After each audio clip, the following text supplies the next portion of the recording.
So why was I dressing so badly, having hundreds of pieces of clothes, which none of them makes me happy? Was because I had no boundaries. I had all this cheap fast fashion to buy. I had a credit card. And because of that, I never developed my true sense of style. The way that I actually dressed the best, I never found it. I thought buying more clothes would make me dress better. It actually made me dress worse. So Tim Ferriss described this part really perfectly, this one line, and I'm going to paraphrase. Intentional self-deprivation leads to self-liberation.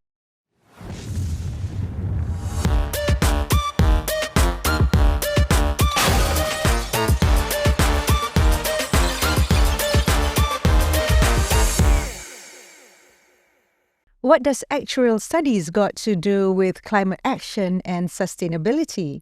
We have with us Melissa Tan, a model, actress, activist, TV host, who will share with us why she made the pivot from building a career in the corporate world to planting trees and climate activism. Melissa, welcome to Ask the Boss. Melissa, why do you choose to read actuarial studies at university?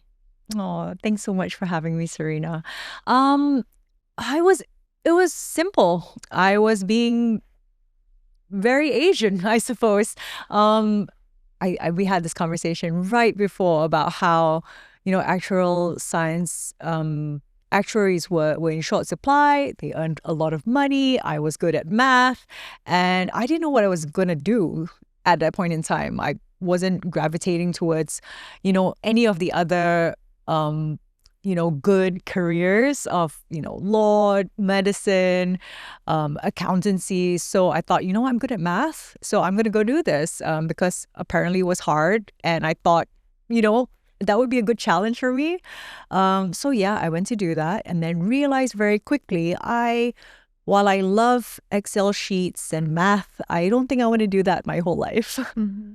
But you did have a goal with what you studied, and to put it into practice, you worked in 2 Big Four accounting firms for a few years before you went on to being an activist. Mm-hmm. So at the accounting firm, what did your work encompass? Was it like spreadsheets, or were you gravitating towards consulting in climate action and sustainability? So sustainability didn't really enter my life again until much later. I was always a nature-loving girl, and I recycled as a kid like crazy. Mm-hmm. But once I decided to step into corporate life, it was really about kind of following through. I think we all want to, make our parents proud, and whatever money we spend on our education, we want to see it true. And it's always like a good insurance policy. Mm-hmm. And the fact that I had the privilege to be able to do that, I didn't want to dishonor it. So, I finished my actuarial degree. I came back. I did consultancy in the Big Fours in risk management because, that kind of gave me a lot of elements to play with rather than being really like just focused on one kind of risk, one kind of path, which is the actuarial path. So that, I guess, exposed me to a lot of things because consultancy kind of means you have to like think outside the box. You have to like kind of look at the big picture and the small picture and the processes, the governance, all of these different kind of spaces, which kind of helped me a lot in what I wanted to do later in life without me knowing. And I had I had good mentors to work with to kind of really see that, no, wait, you can determine the path rather than being being a cog in the machine. You can, kind of look at the whole picture and see what would you like to change about it, which you feel with your experience, your knowledge, and your intuition even, of how can we make this a better picture? How can we make things work better? How can we? And I did that for 4 years until a door opened for me into the career that I actually wanted to do since I was a child. So for context, I grew up as a tall, relatively tall female that looks a certain way that also grew up binging America's Next Top Model. And I always thought, I didn't know how to earn money doing that. So I did the responsible route of corporate. But when a door opened, I walked right through. Right. So you've been very aware of recycling since you were young. And you were in the corporate world. You mentioned this door opening. So this door to modeling, for Asia's Top Model. Yeah. Asia's Next Top Model was a franchise of the Top Model series. And I was kind of taking bets every year. Even though I was in corporate, I was still kind of showing up to the auditions and never ever got it. And I actually started really late in life. When people are kind of like aging out of it, that was when I was starting. Because I went the corporate route first. And on the last year that I was eligible to enter this competition, I finally got through. And it was because I guess I had more life experience as an adult that I was able to kind of own my story a little more. And because it is made for TV, that's what they gravitated to. Oh my gosh, this girl who gave up on her dreams and went into corporate life, but still harbored the fantasy of being a model. And this was her very last shot. It made for a good story, made for a great underdog story. And lo and behold, out of, all the odds against me, I managed to get casted. And happily tendered my resignation and said, hey, I have 4 as an actuarial science student.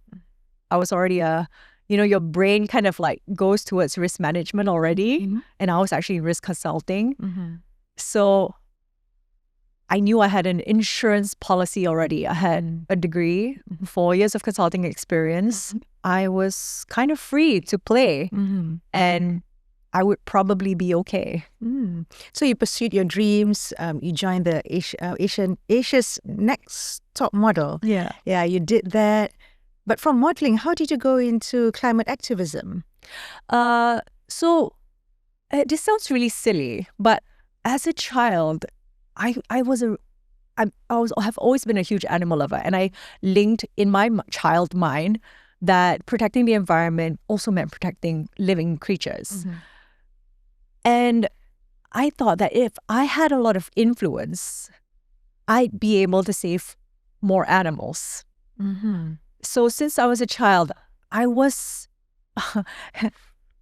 this may be an oversimplification, but if I was famous, I get to save more things. And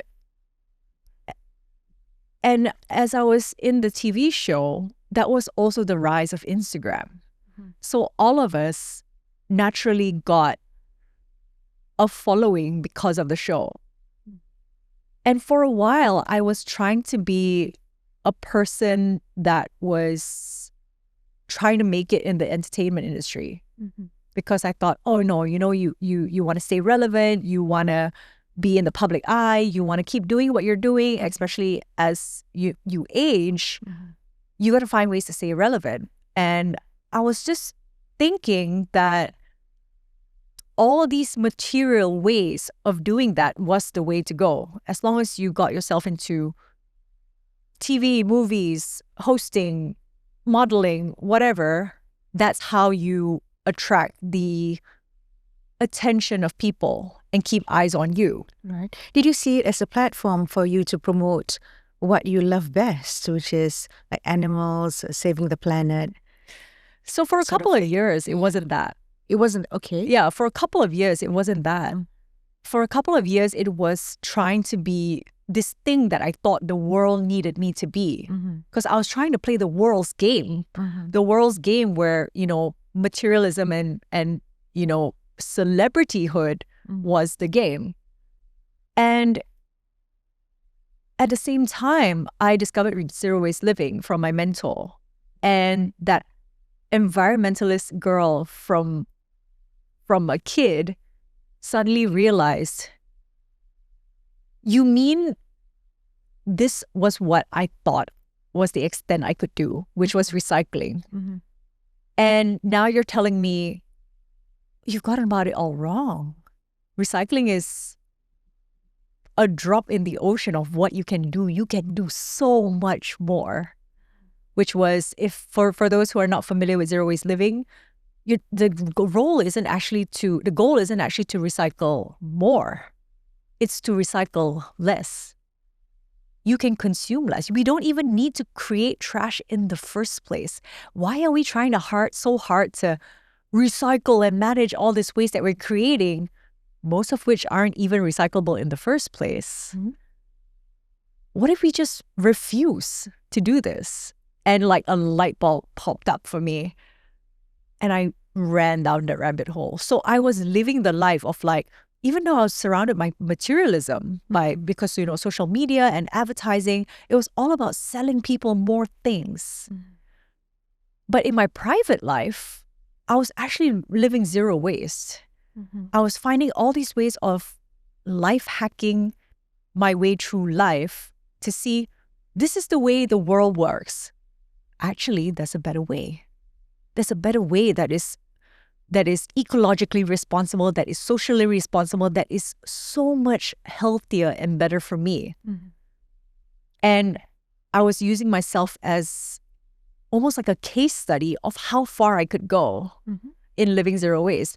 And then my manager pointed out to me, so I started sharing about it on stories, just because it was my daily life. And you know, we used to do this thing where we shared daily life on Instagram stories, right? And then my manager pointed out, this is actually you, not this person who's trying to be in the limelight. This is your actual essence. Why don't you run with it? She was like, this is like breathing to you. It's like living and breathing to you. You're just being yourself. You don't have to be anyone else. And I was like, amazing. You are so right. So I completely leaned into it. So then I became more vocal and public about the things that mattered to me. And 6 years later, I guess I'm still here. And I got involved with so many different organizations, so many different responsible brands, and have been an environmental speaker for the last 6 years, and have been using my platform in ways that I think my child self, my kid self would be happy with. I find it impossible to go zero waste. Minimal waste maybe, but zero waste. And how do you do it? I read that one of the things you do is like to not buy any more clothes, and you haven't bought any clothes in the last 4 years. As a former model, how do you do all that? Like, you're not buy any more clothes in the last for 4 years. And what other things haven't you bought in the last year or two? Great question. Modeling actually helped me detach from clothing. So in corporate life, you know, you work you work more than 9 to 5. You work like 9 to 9 probably. And shopping became retail therapy. You know, every time there would be an email that drops into your inbox that said, today's 50% off. You better get it before it goes. And I'll drop everything and start looking for something to buy. My closet would fill up, and I have all these clothes, all these bags, and modeling was actually the thing that helped me detach from that. Because now, as a model, you have a lot of jobs, right? You can do campaigns, you can do commercials, you can do, but e-commerce was a large part of that as well. So with e-commerce, it's online shopping. Every time you want to buy something, there's usually like a model there that's wearing the piece. You show your front, the back, the side. How does it look in movement? And those jobs were the most plentiful. So every day when I was working, I would be in a line of studios with other models in the other studios. And each of us would wear 100 to 150 different SKUs per day. And from the first year of modeling to third year of modeling, to the fifth year of modeling, I realized not only was the quality depreciating, as is common with fast fashion. So fast fashion is most of the fashion that we consume now, where everything is made cheaply. It's not made for long use. It's made to be trendy. It's made to be bought, worn a couple of times, and then for you to buy even more once the trends shift. They started feeling worse and worse on my skin. And being so exposed to it, because I change out of 150 pieces every day, it's like, oh, I don't actually like wearing any of these things. And they repeat. So even from first year to third year to fifth year, it's like, oh, yet another pair of jeans that you either shift the waist here, or you shift it a little bit down, or maybe now it's a little bit different kind of blue, or now this top has a hole here. Oh, now it's a different color. Oh, now the button's in the middle instead. Oh, now the zip is here instead. And you're just repeating the same thing over and over again. So we're actually selling people the same thing over and over again. It's just new for today. We're not actually, a lot of it isn't actually like original design or something you don't have in your wardrobe. It's just leaning into this, feeding into this thirst of like consuming, buying, chasing novelty. So as I was going zero waste, I was also living from a suitcase, because I would take modeling contracts and then I would leave for a few months at a time.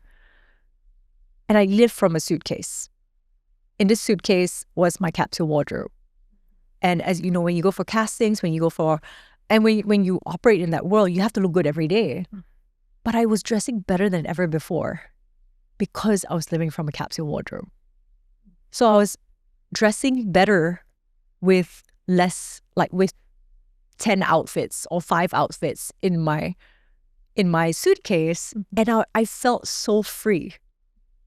When I went home to Malaysia, I'd open my wardrobe and see hundreds of pieces of clothing, and I'd have this feeling of, I have nothing to wear, everything sucks. I'm sure the next purchase will be my favorite outfit, which is a fallacy. So less is actually more. I dress worse when I'm in Malaysia because I have too much choice.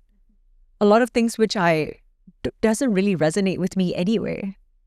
So that helped me decouple from consumption. So now when I get a 50, if I see a 50% off offer, I'm like, I'm good. You know, they can't pull the chain on me anymore, which is what we're also susceptible to. And I was susceptible to for a long time as well. Sometimes that impulse that you feel, someone is pulling a chain on you, and we're just reacting to it. Oh yeah, I got to buy something. But I suppose when you see the model wearing it, and it looks so nice on them. So you think that it's gonna look as good. Yeah. And you just end up buying and buying and buying. Yeah. Yeah. So I like this idea of the capsule wardrobe. So how do you build a capsule wardrobe? Like, for a model, it's easy, but for like a lay person out there who maybe not of model height, maybe 5'2", 60 kilograms. How does that person build a capsule wardrobe? So capsule wardrobes for everyone. It's a great question. It has nothing to do with modeling at all, actually. It's actually a capsule wardrobe is a wardrobe that has everything you need. And that amount is usually much less than you think it is. People often think more is better, but less is actually just right. So how you get to a capsule wardrobe is through developing your muscle for discerning what actually works for you. And to be able to do that is a process. So it's not like you can magically have a capsule wardrobe overnight. I didn't have one overnight as well.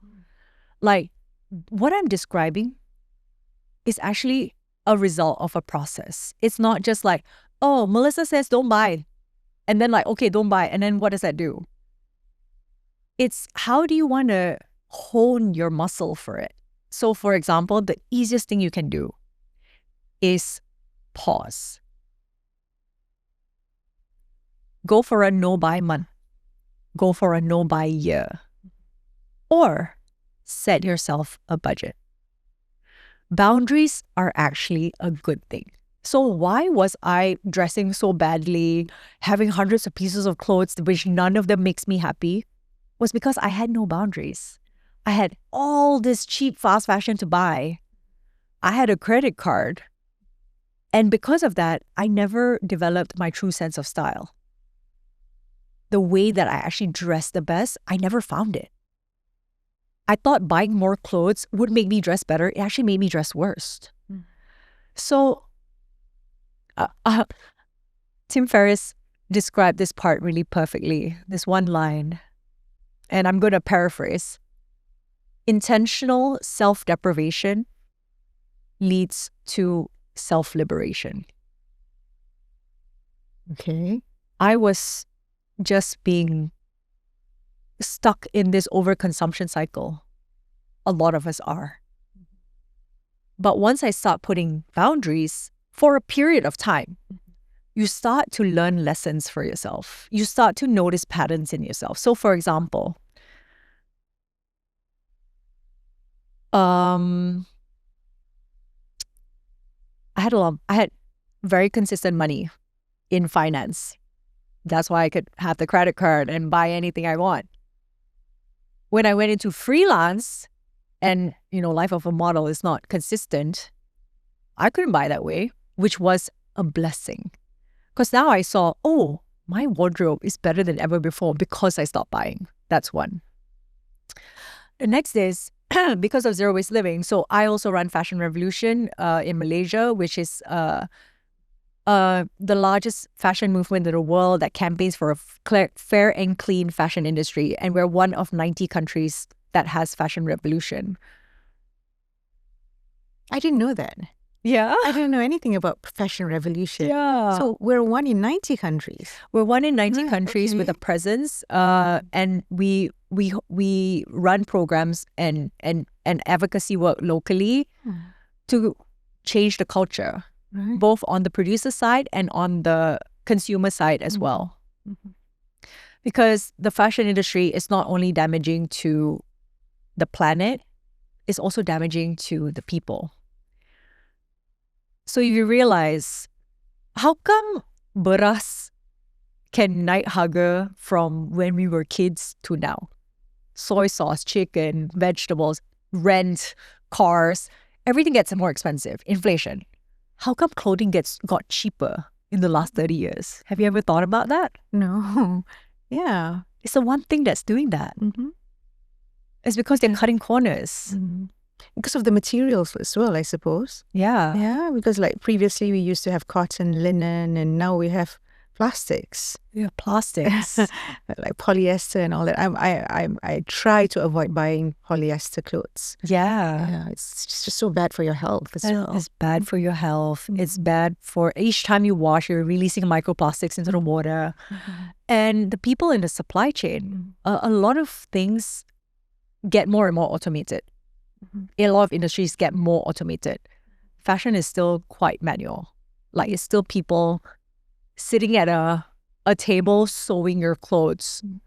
But those people in the supply chain, do they bother about sustainability, for example? Because I think they're more concerned about making money, right? Selling more clothes. So how do you advocate Fashion Revolution to suppliers if polyester makes money for them? So they're playing a volume game where they cut corners, especially from the producers. People are being paid. A lot of countries are operating on business models where they are taking advantage of the lower wages and the fact that there's not much regulation around that space. So people out of survival are taking jobs because that might be the only job and they said, this is how much you're being paid, and it's almost nothing, and they have no choice. That's how we get cheap fashion. By offshoring our production of fashion into countries with less regulation.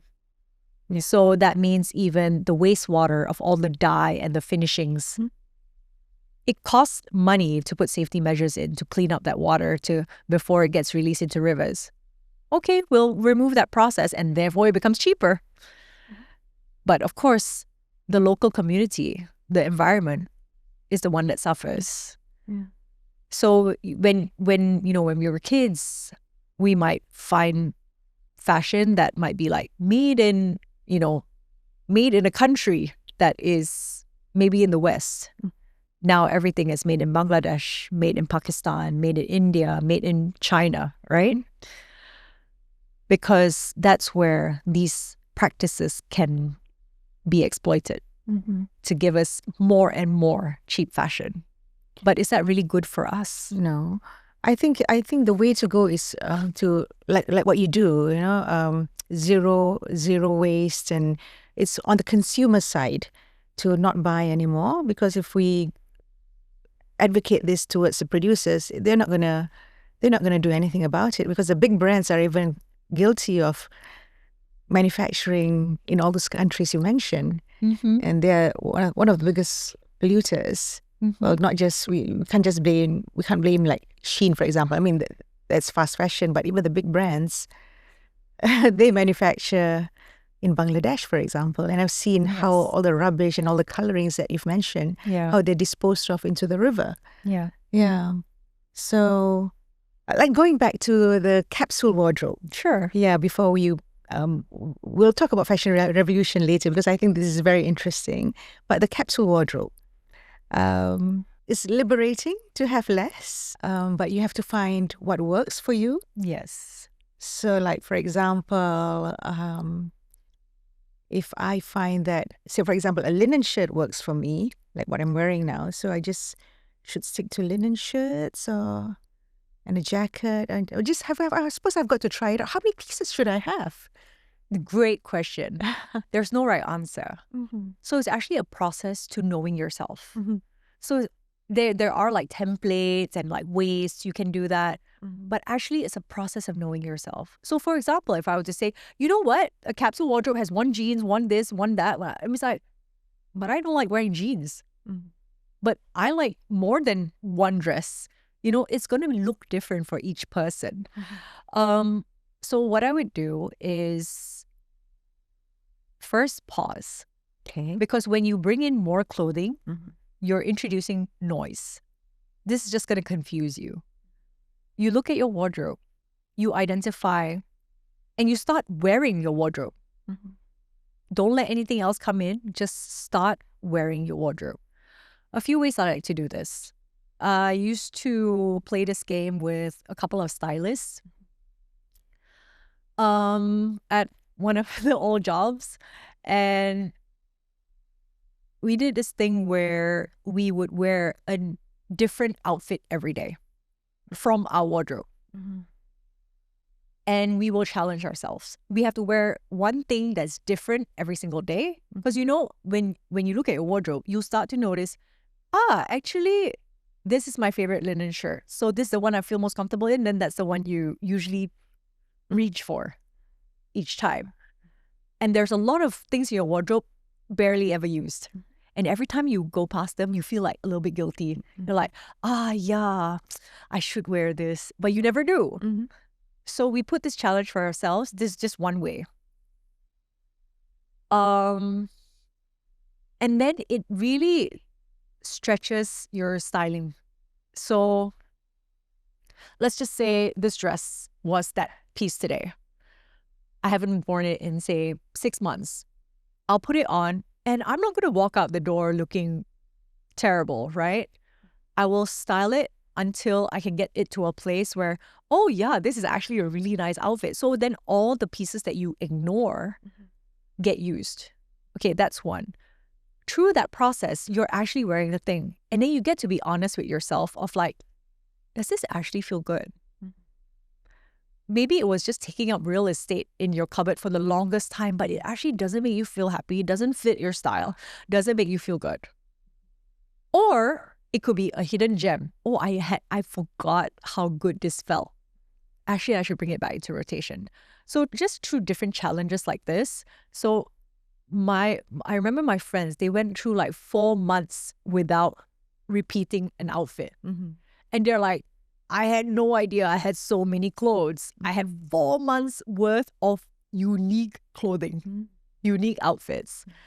So you really, in your wardrobe is already so much potential you're not harvesting, because you have everything at the edge of your fingertips, at a click of a button, at a click of add to cart. And you think it's out there. But through this, you actually exercise your styling muscle. That's one. So what you're doing is like honing your gifts instead of resorting to a purchase. Because we think, I have a problem. I don't have anything to wear. And we think the solution to the problem is buy more things. Actually, it's no, how do you know yourself better? How do you become a stronger stylist? So after that, you can also do an audit. So the first time I did an audit of my wardrobe, I found 36 pairs of pants, long pants. I don't even like wearing long pants. What was I doing with 36 pieces? So it was always, the next pair of jeans is going to be the one. The next one. It's like this half lie that you tell yourself, or the industry tells you, like you said, oh, the model looks so good in it. That one's going to be the one. And you can't keep going on this endless cycle. So when I audited, 36 pair of pants. Don't even like wearing pants. Then I know the next time that impulse comes up, I already have information. I already have data to inform my decision, so that I don't resort to the impulse purchase. I'd be like, you thought 36 times wasn't enough? You know? Yeah, I like that. You must have data Data. of what you have and keep it in mind before you click that add to cart button. Yeah. Yeah. Because most of the time when our cupboards can't even close, we think the solution is, I'll buy another cupboard. And everything that we hide is hidden data.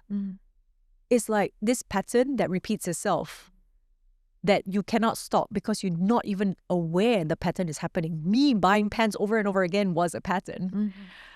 And you will see that with a lot of people. They will tell you things like, oh yeah, my whole wardrobe, black color. I keep buying black things. And actually, I was that person as well. And when I exercised all these different challenges and different ways of accessing fashion and understanding myself, black is no longer my default.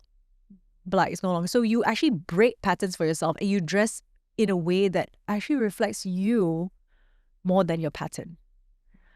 Other ways of doing that is, so I have been an organizer of clothes swaps for the last 6 years. So I do it monthly, bi-monthly with the community so that everyone has access. There are other ways for you to access fashion. So for example, now that you've done different challenges of like, oh, actually, my body looks best in this kind of baju in my closet. So for me, for example, is crop tops and pencil skirts, like high waist skirts. Like that's the best thing for me, rather than like, low waist jeans or whatever, And that's going to look different for everyone. But for you to be able to identify that for yourself and not think, so for me, knowing that I'm a crop top, high waist kind of person, it doesn't mean that now I need to go and buy 20 crop tops and 20 high waist skirts. It's what can I do with the ones that I already have? And very intentionally bring in the rest through different methods.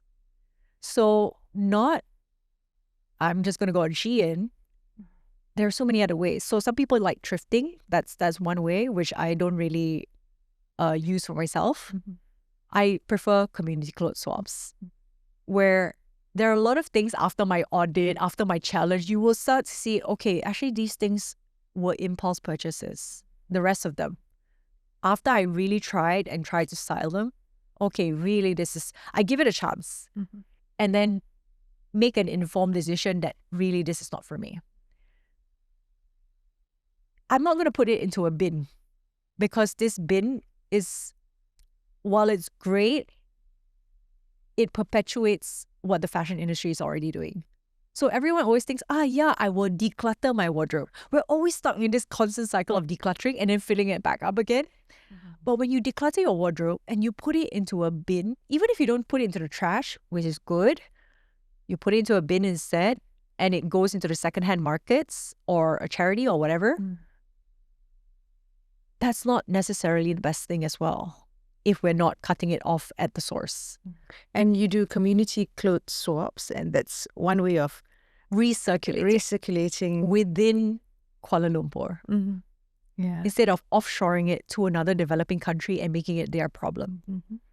Yeah. And you do a lots of work with the community. You build houses for the indigenous community. Tell us about that. What got you into building houses? So the thing that you're referring to is I don't own that organization, and I'm just a active participant because I love it. Epic Homes has been in the market for I think like 15 years, where they build indigenous homes for the indigenous community. And my friend Iqbal was the one that said, hey, come build homes with us. And when I started, man, it was more a gift to myself than to the person receiving the house. And people get into it over and over again. It's not easy work. You build a house in 3 days. You can go from not knowing how to hold a screwdriver to being able to put out walls and floors and roofs and everything. And it's a really empowering activity. And it shows you how you can operate in community. See, this word community is thrown around so lightly nowadays. And, you know, we might want to think about how Malaysia is like, you know, we always call like semangat muhibah. And like, oh, you know, we used to be more muhibah. We used to know our neighbors. We used to know this. But how do we reimagine community right now in this current time, where we're all more isolated than ever before? We're all more self-centered than ever before, because now society and the industry is showing us like everything is a matter of convenience. Doesn't matter if you pollute the planet, as long as you happy can already. As long as you spend money can already. And this makes us more and more self-centric, but more and more lonely as well. Because now we're having all these deep gaps where we're always in survival mode. Even if we have money, we're in survival mode. We're not connected to other people. We're not connected to our community. We are not in service of our community. And we're always looking to just fill that gap with more consumption. So, zero waste, spend more time outdoors, do lots of things with the community. I think, so that is the activism that you're very much involved in. You've also gone to Antarctica.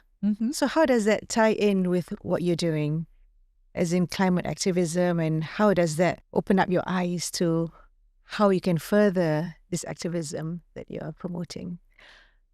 So I guess the main root of this all is you have the power. So what I'm describing is not really about, oh, Melissa can do this. No, actually, you can do this. Like, you can self-liberate. You can be a contributor. You're not just born to be a consumer. And I know like all of us think like, oh, we need to earn money to like be safe and provide for our families. That's true. But a lot of that earning and chasing is what society has told you that you need, which is to hoard and to consume. I worry about money a lot less now because I was able to cut that off. I live very much by my values. So most things, like if it's a matter of buying things or consuming things or whatever, it's easier for me because it's easier for me now. Not always. It was developed through repeated action of like, I know what's good for the planet and what's not. I also know what's good for me and what's not. Mm-hmm. And most of the messaging that tells you, no, you need to buy this, this will make you happy, that doesn't work on me. So that now that I've decoupled from that, I save thousands of dollars every single month. A lot of people like spend a lot of money on things that they're using for very short periods of time. There was just that dopamine hit of opening the parcel. Mm-hmm. They maybe used it once, and then after that it gets shoved in the cupboard, and then it becomes clutter. Mm. And then once a year, we declutter for New Year. Mm. Or for a festive period, Hari Raya, Chinese New Year, we declutter, or Deepavali, we declutter before that. Mm-hmm. And when we declutter, we throw away Mm-hmm. The packaging or our clothes after using just once or twice. Yes. That goes somewhere. Yes. And inevitably it goes to landfills or even the sea to a certain extent. Yeah. And during your trip to Antarctica, did you see the effect of too much rubbish in our seas with the greenhouse effect? And I mean, I haven't been to Antarctica, but I've been to, which country was it that I went to? It was Iceland. Mm. It was Iceland, and I went to the glaciers, and I was surprised that when they told me 30 years ago, where our car stopped was where the glacier was. Yes. So, and that was a good 400 meters to where the glacier is right now. Yeah. In over 30 years, we've lost 400 to 500 meters of ice. Yeah. Did you see, when you went to Antarctica, what else did you see there? I mean, besides the ice and the effects of the environment, and what else that we can do besides consuming less? So it's going to a place like Antarctica. I mean, I went with Dr. Sylvia Earle and Ocean Geographic with Michael Au. And they brought a bunch of activists together, scientists, foundation people, all change makers, to come together to see what the effect was and to do scientific studies as well. There is no civilization on Antarctica. It's the one continent that doesn't have it, because there is temporary residences for people who are doing studies, but other than that, there's no permanent residence. And out of 10 water samples and 10 air samples, there was microplastics in all of them. Even in Antarctica, yeah? It's traveled to Antarctica. Yes. Yeah. Microplastics in all of them. So as I was standing in Antarctica, hundreds and thousands of miles from other people, I was breathing in plastic. Really? So can you imagine what the concentration that is like here in Kuala Lumpur? If I was breathing in plastic in Antarctica, how much plastic must I be breathing in here? And it was all the same sad story. So I went to Antarctica 2 years ago, and then this year we went to the Arctic.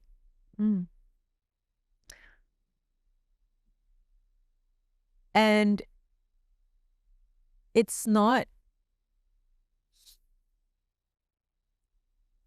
really shows you how everything is connected.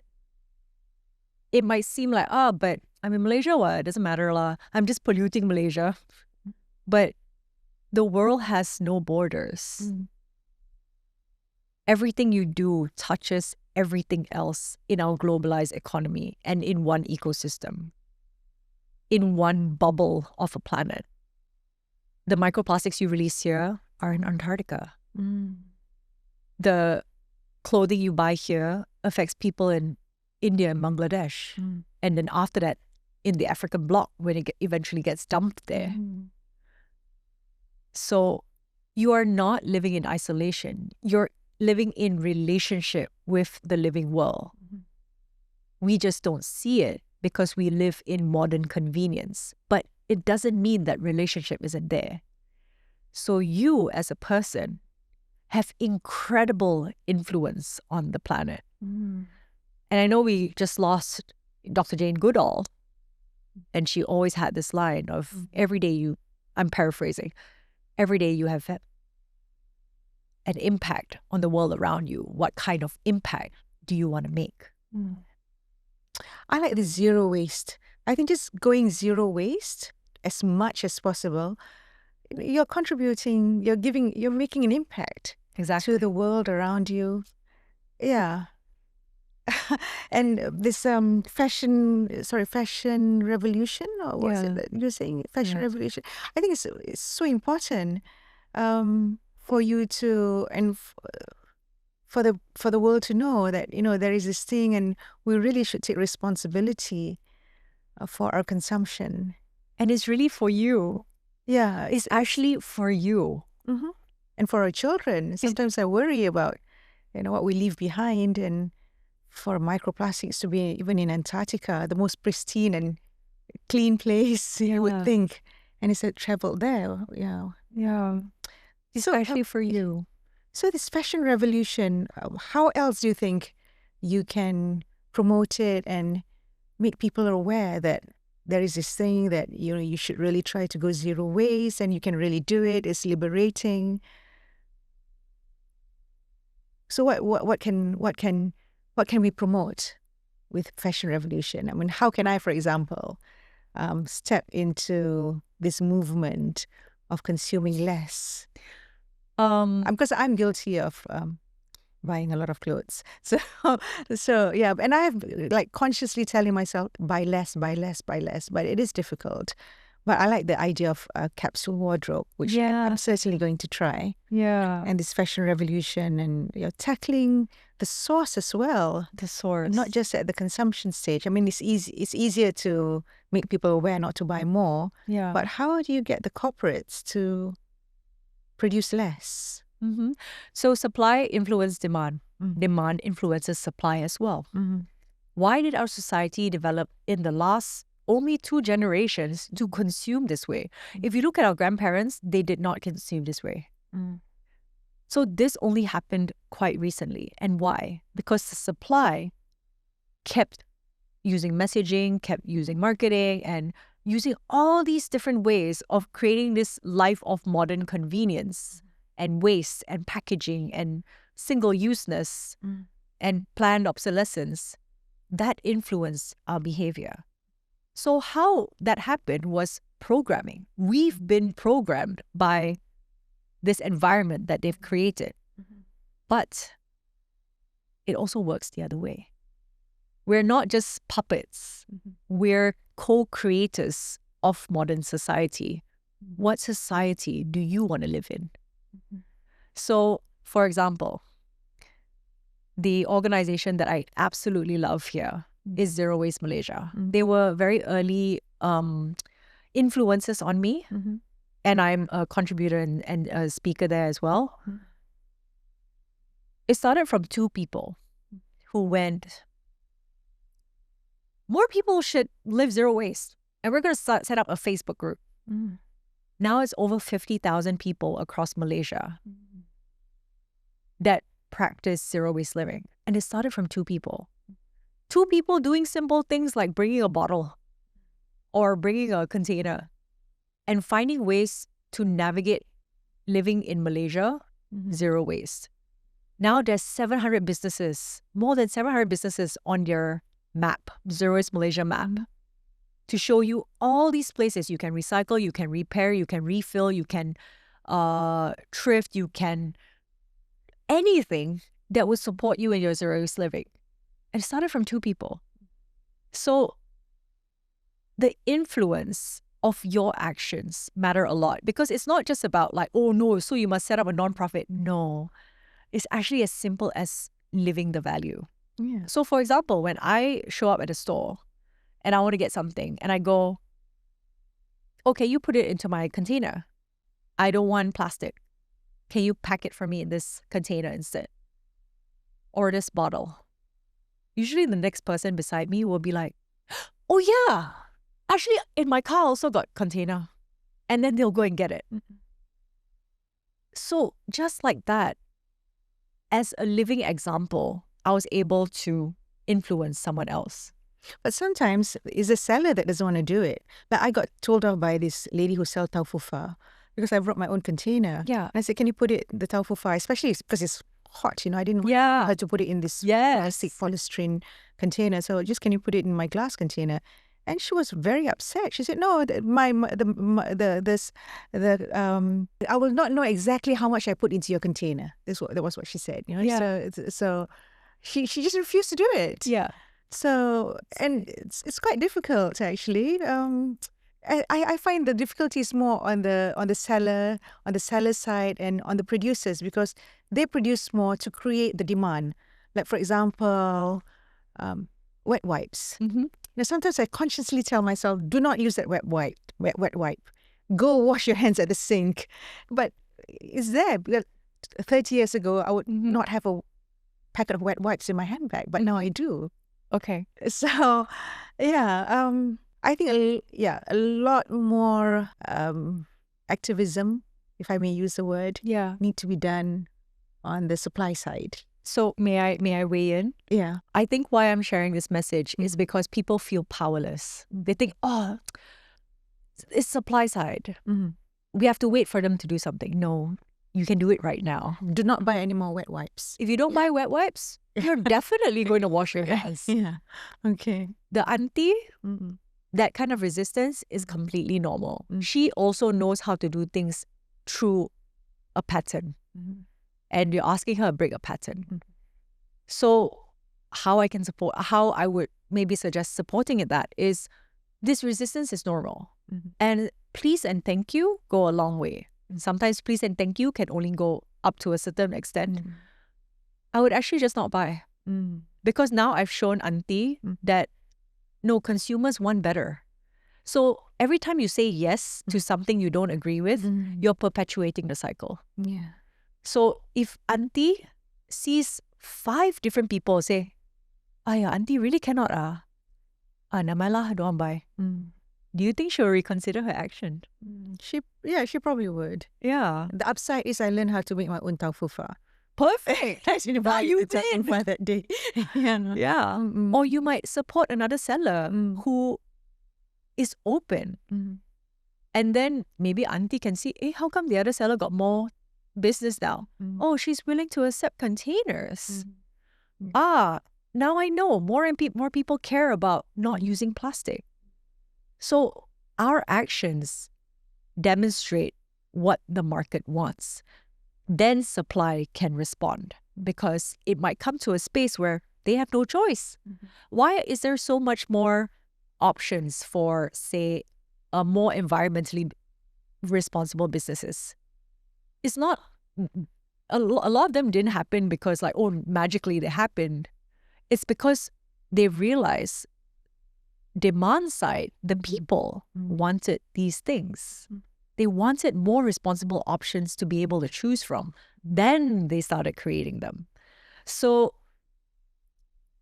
there's this great story about Gandhi where he was visiting a town, and a reporter was trying to catch up to him before he left on a train. Gandhi, I want to write about you. What message do you have for the people? And Gandhi goes, my life is my message. We talk so much about environmentalism, about saving the planet, about, we should not this, should not that. Talk only goes so far. Action goes much further. Action, like, for example, people who live zero waste, they're already demonstrating that. Who says it's impossible? It's so possible. And not only that, you're saving yourself time, money, health. And you get more time with your family, your connections, and your friendships, and your community. So these things don't have to be, we have to wait for someone to create it. We're literally creating the life for ourselves and showing everyone it's possible. Live the message. Be a living example. That's your influence.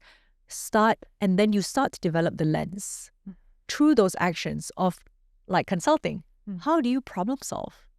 And then you're going to bring that lens to all your circles of influence through the businesses you run, through whether you're working in a company, whether you're in a community, whether you're in your family. You're going to develop that lens, and that is your superpower. It's not necessarily about, oh, I know how to refill my bottle. It's, oh, now I have a superpower to help everyone solve problems and to put these new systems where we all live ecologically responsible. So that's such a lovely message. Certainly doable. With that, thank you, Melissa, for sharing what you do and about zero waste and fashion revolution and the need for us to really take stock of what we purchase and the fact that we really can go zero waste. Maybe not 100%, but as much as possible. You can work your life towards consuming less. Yeah. Thank you, Melissa. Thank you. Appreciate you so much. Thank you for helping us carry this message. Yeah. For what you do. Thank you.